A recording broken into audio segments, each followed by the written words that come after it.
It's 11:30 p.m. This is way past my recording time, but I finally got it. I've been practicing this for a minute. It started months ago when I saw Sir Grey Fox jump over a Bloodhound Fang. The Ash of War, I don't know what it's called. Bloodhound Assault, maybe? I don't know. Whatever it's called. Saw him jump over it, and I thought, that's the coolest thing in the world. And so I started thinking, like, okay, well, I want to try and jump over it.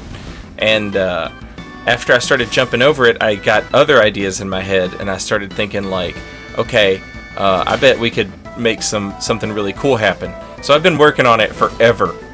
And I got it against a paid actor, literally. The Dashing Saint was watching me stream, and he started hosting, and he had a character called Paid Actor, and let me practice. And I managed to get it on him, but that didn't count because it wasn't like real in the moment. This is real in the moment. We'll get back to it. World's first, baby. World's first. It's new tech. It's completely worthless. It is so stupid.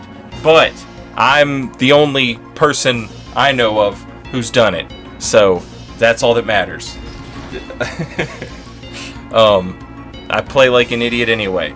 So I'm more than happy to. However, I can't just post the clip. Now look, you can fast forward straight to the end of the video if you want, and then come back here if you want. You know, no one's stopping you. No one's stopping you from doing that. But you know, why not experience this with us, with everyone else who's watching this video right now for the first time and is like, what's gonna happen? I don't know. I'm just in it for the ride. Just be in it for the ride. Get in, loser. We're going winning. All right. So I was doing some invasions with my Carrion Knight. This is at level 40. I'll post the stats at the end of the video. I change this build all the time, and I just make it do weird stuff. Right now, it's not doing weird stuff. Right now, it's doing what it's meant to do. And I always have Carrion Greatsword, the spell, and then my next spell on my list is Gavel of Haima, and then after that, the next spell on my list is Carrion Piercer. And I thought, I'm going to switch that. I'm going to put Gavel of Haima down, and then I'm going to put Carrion Greatsword, and then I'm going to do Carrion Piercer. And now if you wanted to, you could like get good at like manipulating the spell list in a way where you could still pull this off and leave it in whatever order you wanted to. But it's kind of difficult, right? But my thinking was, and I've talked about this before, Carrion Greatsword is hard to hit. It's one of the harder to hit spells, I think. It's up there with like O-Flame in regards to its like how difficult is it to hit. But it true combos into a straight sword light attack, which I love. And I do that all the time. But I've talked about how the Carrion Greatsword can be used as a wake-up if you learn how to time it, but its timing is a little tricky. So I have put the Gavel to knock people down, and then we're using the Greatsword as the wake-up. When they wake up, the Carrion Greatsword is going off. And you know, if you really, really wanted to go, you know, like efficient, you know, you could go like Gavel, and then from there wait and see. Do they roll forward? Greatsword. Do they roll backwards? Piercer. You know, you could do it like more efficiently, but I was just interested in the combos. You'll notice I'm getting a buff right there when I hit people. That is from the Rotted Wingsword insignia.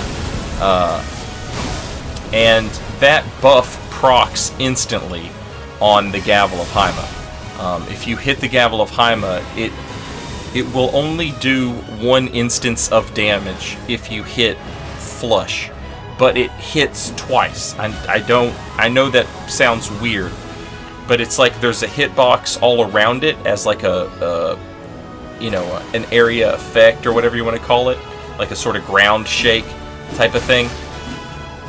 And then there's the actual hammer itself with like its sweet spot, right? So if you hit with it flush, what ends up happening is you get both of the hits, and so it like auto procs. This is conjecture, by the way. This is why I think it does that. So it procs the multi-hit. You'll notice that Carrion Piercer appears to also proc the multi-hit as well. The problem is that the buff takes a moment before it takes effect, and it gets better over a period of time without you doing anything. Like, that buff is constantly sort of climbing up once it procs. But with Carrion Piercer, that's not really the case. It hits, and Carrion Piercer takes so long to get out of that by the time you're out of doing it, the buff has worn off. So I'm not sure that that's necessarily useful. I could be wrong on that, and it might need more testing. But, alright, so let's say you hit somebody with Gavel of Haima. Okay, that's an auto buff. Like, automatic proc, you're going to do more damage with your next spell. Let's say you hit with the Carrion Greatsword. That's going to buff that buff. That's going to increase that buff. It's going to make that buff better. And then, let's say you hit with the Straight Sword R1. That's, you know, like, it starts chaining up, and it's like a nuclear reaction, you know? So there you see two different damages on the hammer and on the gavel, and that's why. And like, one was huge damage, one was small damage. There's no telling, you know, the damage is obviously going to be different between two players with different armor and different levels and stuff like that. But the reason one damage was, you know, triple digits and the other was double digits was because I only hit with that little area of effect on the one that I, you know, on the Phantom. But then if you check that Carrion Greatsword damage, you know, that's buffed or whatever. And then the R1 after that. I went for the Piercer but missed it, unfortunately, which is sad, but it happens. But yeah, I've just been playing with this build, playing around with that. Just using the Gavel and then using Carrion Greatsword as a wake-up. You know, Carrion Greatsword is like, it's okay if you have like really good cast speed as a whiff punish against slower attacks. That just missed. That's heartbreaking, isn't it? I don't remember, when I'm doing this invasion, my brain is just kind of like turned off, you know? So, I don't remember everything that happened, but seeing that miss just broke my heart all over again. I assume it broke my heart the first time. It's funny that I'm doing all this to buff the damage of this spell, and like, why? Like, no one's gonna survive it. It doesn't, I mean, some people might, but, you know, it's, like, it's definitely a little overkill. Anyway, the point is that this is how I was spending my evening, was doing some invasions and just playing around with this and testing it out. But, you know, sometimes it's not, this is a lesson I had to, like, sort of teach myself. Sometimes when you're trying to do something, whether it be jumping over Bloodhound Fang or, you know, casting spells and trying to do combos, sometimes you just can't. Sometimes it's just not the time to do it. And, you know, you need to fall back on, you know, some other thing that you do. And like parrying Rivers of Blood, you know. We've been parrying Rivers of Blood on this channel since this game came out. Since the very first time, since the very first, like, PvP video I've put on this channel. I'm sure one of the first things I did was parry Rivers of Blood. So sometimes, you know, you gotta parry Rivers of Blood. And that's what we'll do. Especially if there's like a wizard. You know, we could go for the Gavel of Haima against Rivers of Blood. Corpse Piler. We could do that. But it's obviously more difficult if there's a wizard who's like casting spells and just sort of spamming straight swords after us. You know. This is a thing that happens to players who spend too much time looking at numbers. Poise breakpoints.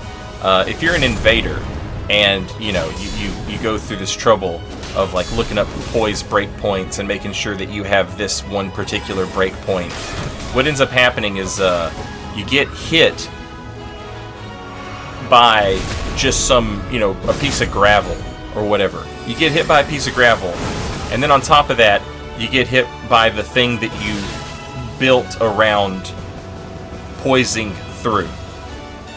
So like a heavy thrusting sword, or a great spear, or, a katana, whatever. You put this amount of poise on your build, and you're like, I'm putting this amount of poise on my build so that I can poise through this one particular thing. And so you're like, alright, here I go. I poised through it like I wanted to. Except somebody hit you with a piece of gravel right before that, and that was enough to do poise damage. So now you don't actually have the poise that you think you do. And it's easy to get frustrated at that, which is why I don't even worry about it. I just do not even concern myself. I would like to have enough poise to get through an arrow, for that particular reason. Oh wow, this is such a great invasion. The end of this invasion is maybe one of the, I've done this like 3 or 4 times, I think, and every time I do it, it's like my favorite thing in the world. If there are any fans of the original Mortal Kombat watching, I think that you will very much enjoy the end of this invasion. But yeah, Night Maiden's Mist, we love that. We love using it. Fingerprint shield, we don't like that. We hate that. But fortunately, this guy's not the only dude who's got a buddy. He's not the only one who's got a buddy. Look at the buddies working together. Those beautiful carrion knights. Carrion, more like he's carrying me to victory. Am I right? Look at this. Look at this. You know what's gonna happen. Straight off the pit. Straight off the pit. And I saw Santa Claus in the moon. And that was flawless.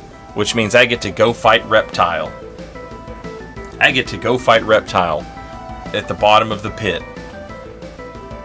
That is a deep cut, but it's like fighting game history. You know what I'm saying? For the longest time, well, hang on. I don't want to interrupt what's about to happen on the screen with this story that I'm going to tell, so. Oh, boom. How do you like me now?